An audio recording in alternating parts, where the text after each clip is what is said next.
It's like The Bourne Identity meets Pineapple Express meets Napoleon Dynamite. Yeah.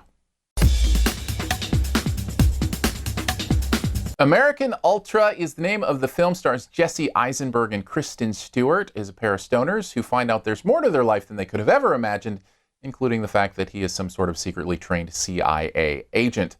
I won't go into too much more detail than that, other than to say, this is a really quirky, interesting movie.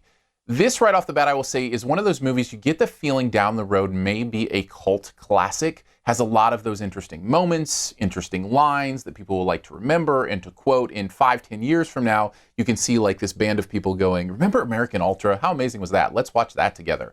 It feels like one of those movies. And I think a lot of that is to the film's benefit. Let's start with the cast. I think this is a well-cast film. Eisenberg's really good. Kristen Stewart is fine in this. She gets to emote a little bit, which is always nice. But then the surrounding cast is fun. Like Bill Pullman has a really interesting character. John Leguizamo is playing this really quirky, interesting kind of side character in there too. I think Connie Britton does an interesting job here. So they kind of cast these people that you know them and you know them by the stuff they've been in, but they aren't like necessarily superstars, but do really good work here. So they add kind of a legitimacy to it that I think is fun in some ways. And let's talk about that quirk. I think it's maybe the strongest part of the movie, maybe the best thing, is that it really embraces the kind of movie it wants to be, and that's that it doesn't take itself that seriously, but still wants to be a real action spy movie. So because of that, it stylizes a lot of things, including the violence. The violence is very graphic and stylized and all of that. But it also has a real sense of heart because you get a sense that it's made artistically, that somebody has a vision here and is doing something. And I always enjoy that. I also enjoyed the love story that at its heart, this is about a couple who see themselves as a stoner couple and find out that their relationship can be so much deeper when they find out who they really are. And the progression of their love story is kind of the central thread of the movie. And I think it actually works in some ways. Now, does that make this a great movie? No, it feels like a B movie. You know, the performances are just up to that level. There are moments where the movie feels like it wants to embrace that. And then there are other moments where it takes itself a little too seriously. And the reason that's a problem is that there's a tone discrepancy there. When a movie wants to be a serious movie, it loses some of that ability to be a quirky side movie in many ways. And so I think it kind of fights against itself in some ways. It really doesn't bring it down too much. It's just kind of one of those movies that you should find disinteresting, but at the end of the day go, nice job. That was kind of interesting and at least something different.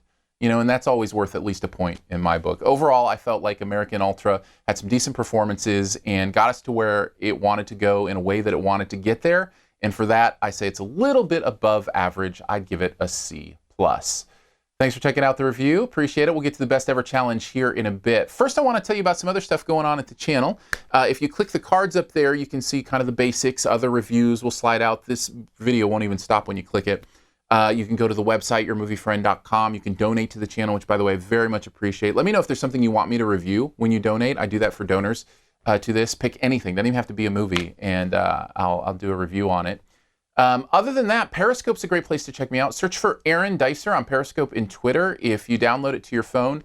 And when I come out of the movie, I fire that up, and I do a quick kind of video conversation with you about my initial thoughts on the movie. And I love taking your feedback. It's one of my favorite things to have that conversation right after I've had a movie, because at the end of the day, I didn't sign up for this to tell you about movies as much as I did to talk to you about movies. And those are two different things. And the second is much more evident on Periscope, and I love that. Also check out the podcast, SiftPop, SiftPop, all one word. You can search in iTunes and Stitcher for that. Comes out every weekend. And be sure to subscribe. Click the subscribe button down here to subscribe to the YouTube channel. Very much appreciate that too. On to the best ever challenge. This is where you name the best movie ever in a particular category, and also try to, imagine my choice. And we're going to single out Jesse Eisenberg. What is the best Jesse Eisenberg movie ever? For mine, I'm going to go with one that you may not have even remembered that he was in. That's from a director that was once considered amazing and is now considered awful. And it's kind of about what happens when we close ourselves off from the world. That was like 3 clues in one. There you go. Take a guess at mine in the comments. Also leave yours. I'd love to see it. And as always, I'll give you 5 extra seconds here to hit subscribe.